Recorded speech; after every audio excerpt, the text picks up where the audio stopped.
Please subscribe and share this video with your friends. Hi, it's Marnie Batista from Dating with Dignity. Don't hate me because it's beautiful outside here in California, but it's an amazing day and I am thus inspired. We got so much great feedback from the Dating Den live simulcast and from our soiree. And we got some serious questions, and I think that all of you need some of those answers. The question's this: what are the 3 mistakes that I'm making so that I keep attracting the players, the vanishers, the unavailable men? What do I need to know so that I don't get hurt again and again? Because at the core of this, and the core of what's keeping you stuck, is this issue around trust.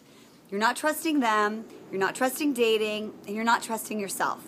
So join us for this preview call. I'm going to explain to you what the 3 mistakes are that you're making. I'm going to teach you a really powerful tool so that you can stop making that mistake even when you're in the moment, when you get triggered. You're going to feel free, you're going to feel a little bit more empowered, and you're going to feel confident. So join us. Just give us your name and your email in the box, and don't worry, help is on the way. Talk to you soon. Bye.